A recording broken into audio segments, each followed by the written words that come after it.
श्री विक्रम सिंह जी का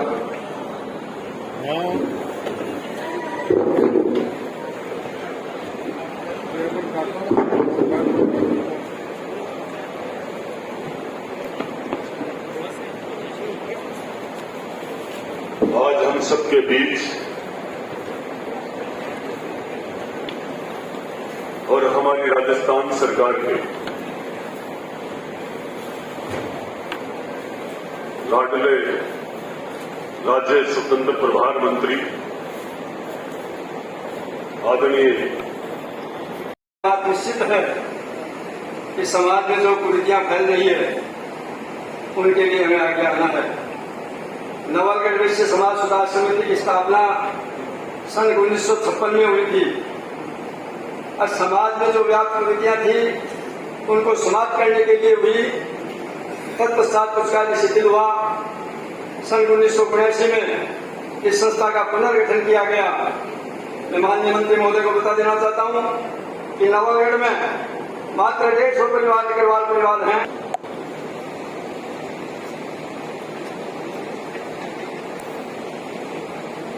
बोलो अग्रसेन महाराज की। आज वैश्य समाज सुधार समिति द्वारा आयोजित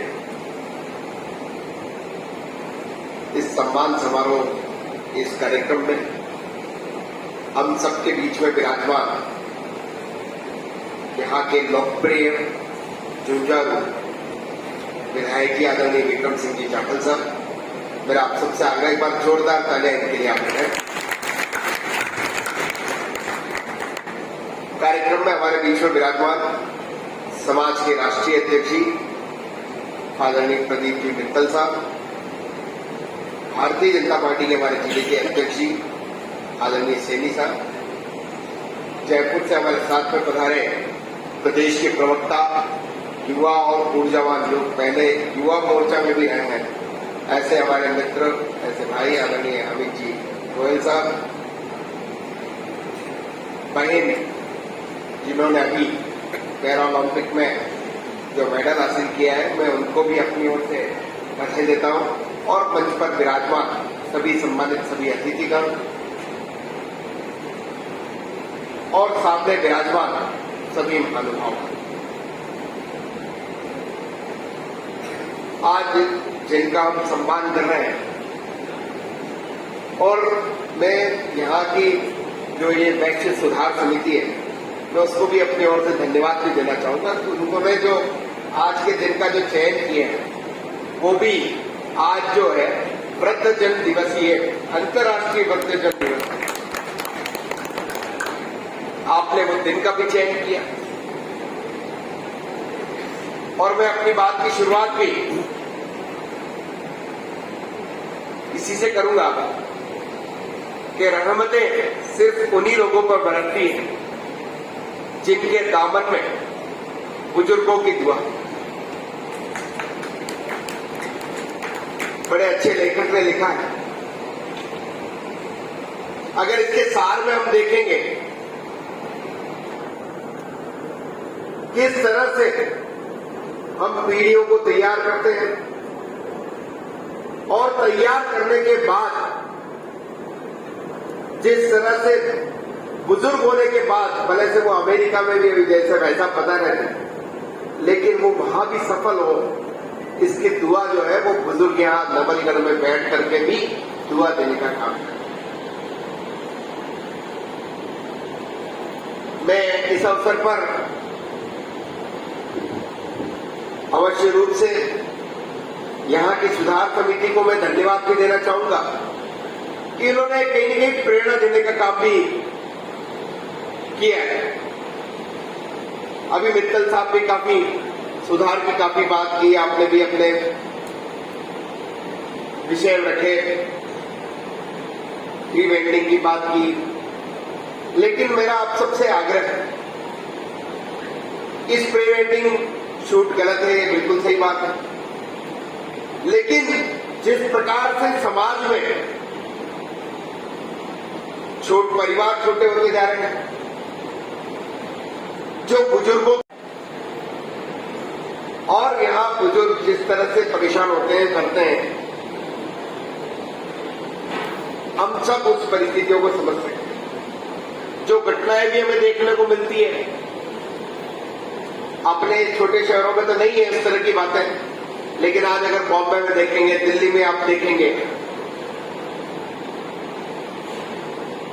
क्या आपने सुना भी होगा, अखबारों में भी पढ़ा होगा, टीवी पे जब जिस दिन इस तरह की कोई घटना हो जाती है तो दिन भर उस तरह की खबरें चलती हैं। कोई बुजुर्ग दंपति बुजुर्ग हैं और वो अकेले रहते थे, फ्लैट में रहते थे, और फ्लैट में रहते रहते किसी बीमारी से ग्रसित होकर के या किसी कारणवश उनका देहावसान हो जाता है, और 15-15 दिन तक न तो अड़ोस को पता होता है, न पड़ोस को पता होता है, न रिश्तेदारों को पता होता है। और जब वो टीवी पे हमें नजर आता है वो दृश्य, तो मन भी उस समय एकदम मन में आंखों में पानी भरता है कि क्या स्थितियां हो गई समाज में। क्या पैसा हमारी प्राथमिकता है? मेरा आप सबसे निवेदन है कि हम कहीं न कहीं कुटुंब प्रबोधन, इसके विषय को भी हम थोड़ा सा, मैं समाज में अध्यक्ष जी उनसे भी आग्रह करूंगा कि आप इसको भी थोड़ा सा रखें। परिवार के सब लोग एक साथ बैठे, चर्चा करें, कोई एक डे सब फिक्स भी करें, सब जने साथ में भोजन करें। जिस प्रकार से दूरियां बढ़ रही है, हम कहीं न कहीं अपने जो आर्थिक जरूरतें उनको पहले प्राथमिकता देकर के और परिवार को कहीं पीछे छोड़, लेकिन जब देखते हैं ऐसे ऐसे धनाढ्य लोग भी देखे कि उनका देहावसान हो गया और बेटा 15 दिन बाद भी नहीं पहुंच पाया, तो क्या काम का है वो पैसा? कोई काम का है क्या? जिस बेटे को पढ़ाने के लिए, बढ़ाने के लिए कितने दुख देख करके पिताजी ने पढ़ाया, बढ़ाया, आगे लिखाया, वो उनके दुख में भी शामिल नहीं हो पाया, उनके स्वर्गवास में भी उपस्थित नहीं हो पाया। न जाने किस तरह का मन वहां बाहर जाके बन गया है। ये सब स्थितियां कैसे पैदा हुई है, इसको भी थोड़ा सा हमें समझना पड़ेगा। और ये स्थितियां आगे पैदा नहीं हो, इसके लिए भी हमें कुछ करना पड़ेगा। मेरा तो आप सबसे आग्रह है कि हम सब जो है कहीं न कहीं शादी होते ही जिस तरह से आजकल अलग होने की जो प्रथा हो गई है, हम बच्चों में इस तरह के संस्कार डालें, हम भी कहीं न कहीं चूक कर जाते हैं। बच्चों में इस तरह के संस्कार डालें कि वो सामूहिकता से सबके साथ रहना सीखें। उनकी एकल प्रवृत्ति जो है वो कम हो, सामूहिकता के साथ रहने का प्रयास करें। परिवार में कहीं न कहीं मिलन के कार्यक्रम होते रहे। हम दूसरी जगह सर्कल बनाते हैं, लेकिन अपने परिवार से कहीं न कहीं दूर होते हैं। मेरा आप सबसे आग्रह है कि हम इस यहां से आज हम, क्योंकि आज हम वृद्धजन सम्मान समारोह भी मनाते, तो हम यहां से संकल्प लेकर के जरूर जाएं कि कहीं न कहीं जो बातें, कोई कार्यक्रम होते हैं उसका भी अपना एक मैसेज होता है, हर कार्यक्रम होता है उसका अपना एक मैसेज होता है। तो हम कहीं न कहीं आज ये मैसेज लेकर के जाएं कि हमें ये काम भी करना है। आपने बहुत अच्छा कार्यक्रम रखा। आपके कार्यक्रम जो है वैश्य समाज सुधार समिति के भी जब चर्चा हुई, कोरोना काल के लिए भी अभी एमएलए साहब ने बताया कि यहाँ के वैश्य समाज ने बहुत अच्छा काम किया।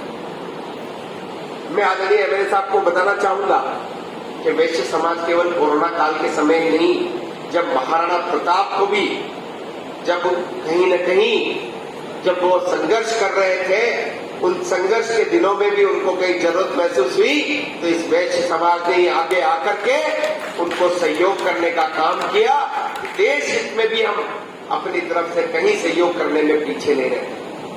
अभी जिस तरह से शैक्षणिक दृष्टि की चर्चा कर रहे थे, आज जितने भी राजस्थान में आप स्कूल, कॉलेज अगर देखेंगे तो निश्चित रूप से उन सब में अग्रणी नाम, जो अगर मैं भी कुछ दिनों के लिए अभी सीकर का प्रभारी था और मैं अपने क्षेत्र में भी जब देखता हूँ तो निश्चित रूप से इन कार्यों में हमेशा दान देने के बारे में हो, चाहे से शिक्षा की दृष्टि से हो कि हमारी आने वाली पीढ़ी जो है वो शिक्षा की दृष्टि से पीछे नहीं रह जाए।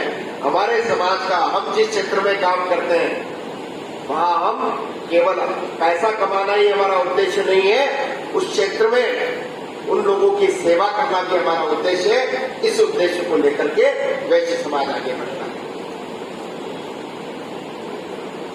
मेरा तो आप सबसे आग्रह है कि हम सब अभी जिस प्रकार से मित्तल साहब अभी बता रहे थे, हमारे कभी समाज में जो है इतना प्रतिनिधित्व होता है, 55-60 की संख्या पता, हमारा प्रतिनिधित्व क्यों कम हुआ, हमारी स्वीकार्यता कम क्यों हुई, इस पे भी हमें थोड़ा सा विचार करना। किस तरह से हम अपनी स्वीकार्यता बढ़ाएं, इसको भी हमें थोड़ा सा चिंतन और मनन करना चाहिए। मेरा मित्तल साहब से भी आग्रह है, हम केवल आते हैं, बात रखते हैं अलग विषय, लेकिन इस पे भी थोड़ा सा चिंतन और मनन हो, और कैसे हमारे समाज की स्वीकार्यता बढ़े। राजनीतिक रूप से हम पार्टिसिपेशन अगर हम चाहते हैं तो निश्चित रूप से हमारी स्वीकार्यता हमें बढ़ानी होगी। लोगों के दुख सुख में हम काम आते हैं, लेकिन जहां कहीं जरूरत होती है उस समय समाज भी कहीं हमारे साथ खड़ा नहीं होता। ये भी मैंने कभी महसूस किया। कुछ समय हम बैक पे आ जाते हैं, अगर किसी समाज के बंधु को अगर जरूरत होती है राजनीतिक क्षेत्र में भी, तो उस समय समाज का हर व्यक्ति जो है निश्चित रूप से उसके साथ खड़ा होना चाहिए। अगर हम सब भी साथ हैं तो दूसरे भी खड़े, लेकिन हमारे भी क्या थोड़ा सा कहीं पीछे वाली थोड़ी सी ज्यादा एक दूसरे की टांग खींची। हम सब अगर एक मत होकर के चलेंगे, समाज में हमारी स्वीकार्यता है, समाज हमें जो है देखता है कि ये वैश्य समाज किधर जा रहा है। आज जो आप देखेंगे, जो भी कोई काम देखेंगे, दान पुण्य हो, जैसे आपने स्ट्रक्चर की बात हो, सब अपने को फॉलो करते नहीं करते फॉलो। हर जगह आप देखेंगे आज जैसे जो धर्मशालाएं अग्रवाल समाज ने 100 साल पहले बनाई होंगी, वो अब दूसरे समाजों में बनना चाहते हैं, कोई नहीं हुई। तो समाज अपनी ओर देख रहा है, लेकिन हम ही कहीं भटक रहे हैं। तो हम भटके नहीं, हम जिस दिशा में चल रहे हैं उसमें आगे बढ़े, कैसे हमारे समाज को एक अच्छी दिशा हम दे सके। कुछ जो कुरीतियां हमारे अंदर आ गई है, कुछ जो हमें कभी इस तरह से नहीं देखा जाता है, हम जो है किसी दुर्व्यसन के शिकार होते हैं। अब दुर्व्यसन के शिकार होते हैं और क्या कहते हैं, ये तो स्टेटस सिंबल देखा है ना, क्या सोचते हम। लेकिन क्या समाज इस तरह से देखता है? क्या समाज हमें देखता है कि ये पढ़े लिखे परिवार है, ये एक अच्छे सभ्य परिवार है, हमें देखा तो इस दृष्टि से जाता है। लेकिन हम किसको स्टेटस सिंबल बता रहे हैं? धूम्रपान को कोई सिगरेट पीते हुए धूम्रपान सबको अच्छा स्टेटस सिंबल बताएगा, कोई जो है शराब की बोतल लेकर के फोटो खींचेगा और डालेगा कि हम पार्टी कर रहे हैं। क्या इससे आपकी समाज की प्रतिष्ठा बढ़ेगी? क्या हमें इन सब बातों पर भी विचार करना चाहिए। मैं और ज्यादा नहीं कहता हुआ, मैं पुनः यहाँ के वैश्य समाज की जो यहाँ की टीम है, मैं अपनी ओर से उनको बहुत बहुत धन्यवाद देना चाहूंगा कि उन्होंने इस अवसर पर मुझे याद किया। माननीय हमारे राष्ट्रीय अध्यक्ष चेयरमैन श्री प्रदीप जी मित्तल को कि वे आए और समाज के बारे में माननीय मंत्री महोदय को अवगत कराएं और समाज का मार्गदर्शन करें। माननीय प्रदीप जी मित्तल। जन सम्मान समारोह के मुख्य अतिथि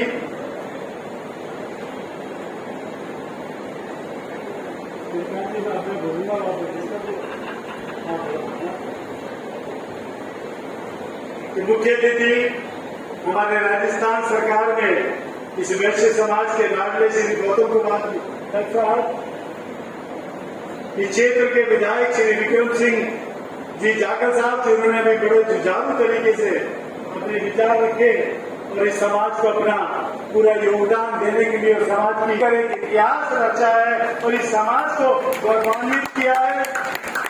समिति के अध्यक्ष श्री कैलाश चंद जी, ट्रस्टी शिवरतन जी, बालचंद मुरारका जी, हमारे पूर्वी राजस्थान अग्रवाल संगठन के जुझारू अध्यक्ष, मेरा जिनसे परिचय मेरा मुरारका जी, मैं विक्रम सिंह जी को बताना चाहता हूं कि लगभग 40 वर्षों से मैं नवलगढ़ आ रहा हूं, आज से नहीं। तो ऐसा परिवार श्रीकांत मुरारका जी जो आज हमारे पूर्वी राजस्थान को हमने 2 हिस्सों में बांटा हुआ है, आधे जिले इधर है, उनके ये हमारे अग्रवाल संगठन के प्रदेश के अध्यक्ष हैं मुरारका जी। ताराचंद जी झुंझुनू से आए हुए हैं और यहाँ मैं अगर नाम लूंगा तो बहुत नाम होंगे, काफी समय लगेगा।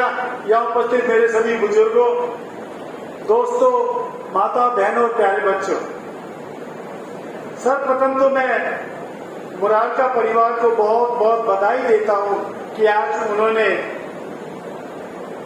द्रौपदी देवी रामस्वरूप मुरारका जन कल्याण ट्रस्ट की ओर से, जो उनका एक परिवार का ट्रस्ट है, एक अति सुंदर, एक लाभकारी, एक ऐसे कार्यक्रम का आयोजन किया है जिससे मैं समझता हूं कि न केवल लोगों में, बाकी लोगों में चेतना आती है, एक समाज सुधार से लेके सभी में बहुत जागरूकता पैदा होती। समाज के जो पुरुष या महिला यहाँ पर हमारे समाज के क्षेत्र में हैं, उनका भी आज यहाँ सम्मान किया जा रहा है। आपकी जानकारी के लिए बता दूं, अभी पिछले महीने इंटरनेशनल सीनियर सिटीजन डे था।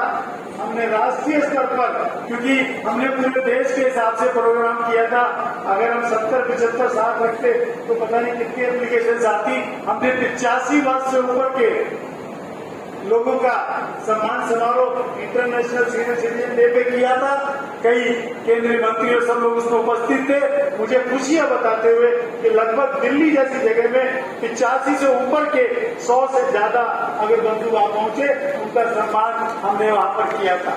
अभी जैसे हम बिटिया मोना का सम्मान यहाँ कर रहे हैं, आप सबको जानकर खुशी होगी कि आने वाले 10 नवंबर को दिल्ली के विज्ञान भवन में भारत के उपराष्ट्रपति जी और भारत के हमारे विधानसभा के, हमारे लोकसभा के अध्यक्ष ओम बिरला जी के कर कमलों से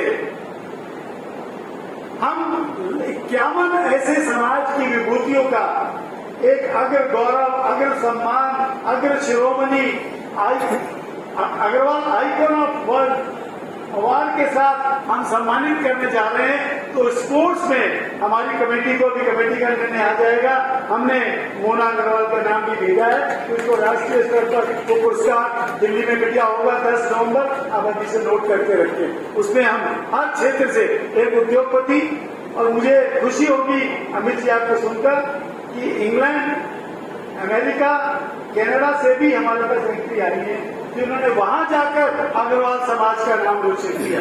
मैं एक एक व्यक्ति को ऐसे को बताऊं कि अगर लंदन में जाए, आज आपको सुनकर अचंभा होगा, हम यहाँ हिंदुस्तान में संस्कृति की बात करते हैं, धर्म की बात करते हैं, लेकिन मुझे पता नहीं आपको मौका मिला होगा कि नहीं, मुझे मौका मिला है। हाउस में गीता जी को स्थापित नहीं कर पाए, लेकिन हमने अपने प्रयासों से, परम श्रद्धे माननीय गीता मनीषी स्वामी ज्ञानानंद जी के प्रयास से, जो संघ के पूरे पुराने प्रचारक हैं, वो एक जियो गीता इंटरनेशनल के अध्यक्ष है, मैं जियो गीता इंटरनेशनल का अंतर्राष्ट्रीय महामंत्री हूँ।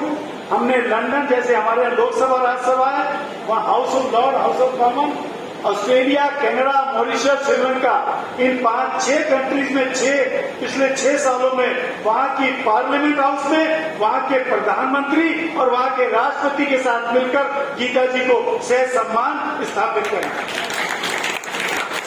तो एक व्यक्ति लंदन का जो हर साल लंदन के बाजारों में, जिस तरह यहाँ शोभा यात्रा निकलती है, अब अगरसेन जयंती की निकल रही है, इसी प्रकार की जन्माष्टमी के अवसर पर लंदन के बाजारों में पिछले 24 वर्षों से प्रमुखता के साथ, झांकियों के साथ, बैंड बाजे के साथ जो शोभा यात्रा निकलती है, उसका जो संचालन करते हैं एक परिवार, सिंगला परिवार है। हम उनको भी दिल्ली बुलाकर उनको अंतर्राष्ट्रीय सम्मान से वहाँ सम्मानित करेंगे। तो हमारे समाज का एक एक व्यक्ति, मैं तो यहाँ पे भी एक बात और कहता हूँ, क्योंकि मैं गैर राजनीतिक हूँ, आज मुझे मेरे कार्यकर्ता, मेरे साथी श्रीकांत जी जानते हैं कि लगभग 51 वर्षों से 1973 से मैं केवल अग्रवाल समाज की लड़ाई लड़ रहा हूँ। आज समझ लो मेरी कितनी उम्र हो गई, जब से मैं केवल अग्रवाल समाज के लिए लड़ रहा हूँ कि अग्रवाल समाज के साथ कहीं भी अनदेखी ना हो, उसके साथ कोई किसी प्रकार की तकलीफ नहीं, किसी प्रकार की। आपने अभी हमारे विधायक महोदय ने कहा,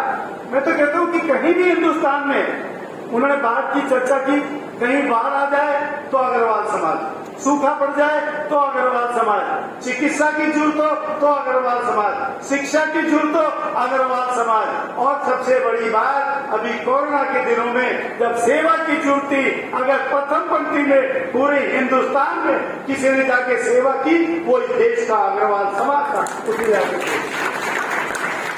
मैं तो और एक बात कहता हूँ, हिंदुस्तान में आज हमें कितना सुंदर स्मृति चिन्ह मराल का परिवार ने दिया, भगवान राम का स्मृति चिन्ह। इस हिंदुस्तान में अगर आज हिंदुत्व नाम की चीज को बचा करके भी रखा हुआ है तो उसका श्रेय जाता है तो केवल अग्रवाल समाज को जाता है। नहीं, शायद हिंदुस्तान में ये अग्रवाल हिंदुत्व की नाम की बात नहीं होती।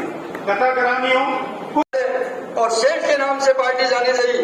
अखबारों के अंदर आता था कि सेठ के उम्मीदवार, अब चिराना में क्योंकि बड़ी की बेटी है और मामा साहब के रूप में ज्यादा बढ़िया ही होते हैं, तो इन्होंने अपने प्रभाव से अपने कार्य को जनता के सामने रखकर करीब 1 करोड़ रुपए का विकास कार्य चिराना कॉलेज में करवाया है। हम ऐसी हमारी महिला बहन को भी सम्मानित करना चाहते हैं, श्रीमती सुरभि गुप्ता जी, चिराना।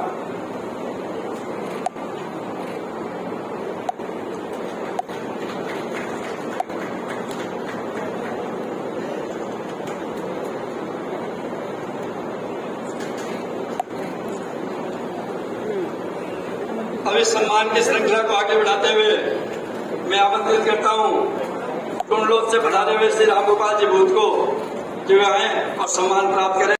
आज सुदीप गोयल नवलगढ़ के लिए नहीं, राजस्थान के लिए नहीं, पूरे भारतवर्ष में विकलांग सेवा के लिए, विकलांग शिक्षा के लिए जाना जाता है। ऐसे हमारे सुदीप जी गोयल हमारे मध्य उपस्थित हैं, उनको भी हम आज सम्मानित करके अपने आप को गौरवान्वित महसूस करेंगे।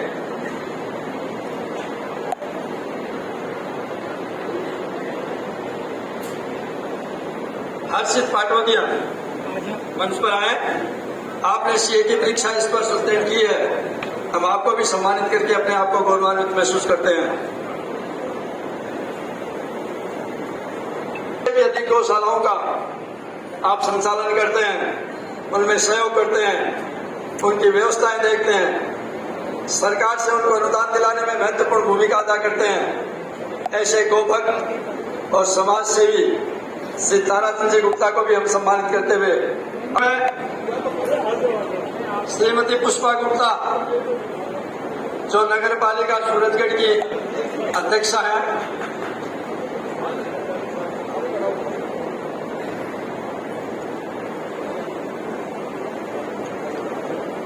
श्री प्रवीण जैन जो हमारे नवलगढ़ से पार्षद हैं,